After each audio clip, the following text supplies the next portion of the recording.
This is Argent Wealth Management's December to January 2024 market view. At Argent, our differentiation is our deep knowledge and practice of tax, estate planning, and investments under one roof. You can connect with us on various social media sites at Argent Wealth. So the conclusion for this market view is that recession odds remain low, and the bull market is likely to continue. Good news. However, the bull market is maturing and stock valuations are high. Investors should expect more volatility and lower equity returns in 2025 than in 2024. Recession odds remain low. Credit conditions. The availability of credit to consumers and businesses remains favorable. Credit is available to expand your business or buy a home. This measure would likely be on a downward trajectory if a recession was imminent. It's actually on an upward trajectory. Credit conditions are improving. Unemployment. We look at the JOLTS job openings per unemployed. It's a really nice measure. There still remains over 1 times the number of job openings per unemployed in the United States. So despite coming down, and it's still above the average since 2000. And credit card delinquency rates, usually an early indicator that consumers are over their skis, are well below the average since the early 90s. And the household debt service ratio is below historical average. Consumers remain in good shape, and consumption makes up about 70% of GDP in the US. And inflation is coming down,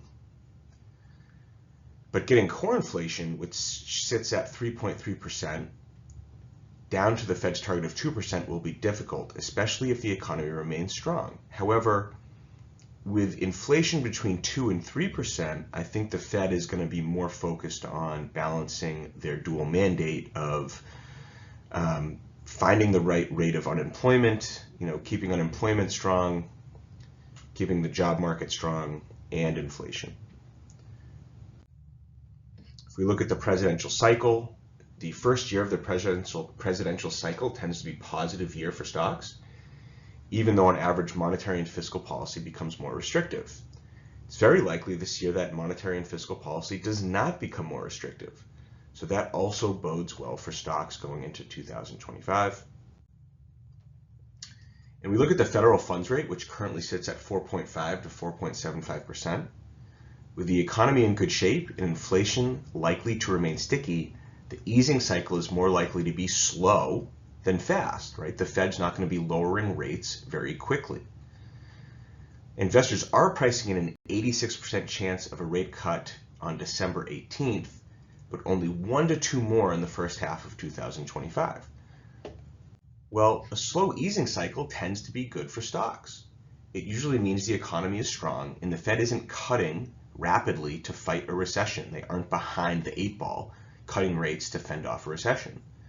But really, they're cutting rates to maintain that balance between price stability and unemployment, their dual mandate. So slow cycles tend to be best for stocks compared to all cycles, fast cycles, or non-cycles even.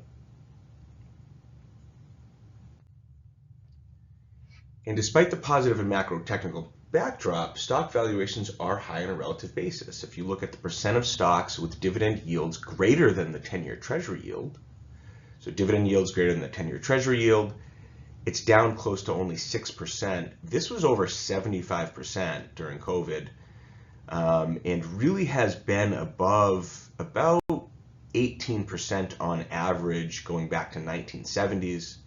So we are well below the average here. So relative to bonds, stocks aren't nearly as attractive as they have been in the past. And on an absolute basis, valuations are high as well. The total stock market trades at over 22 times earnings, well above the average going back 10 years and near the peak that we saw around 24, around 2020.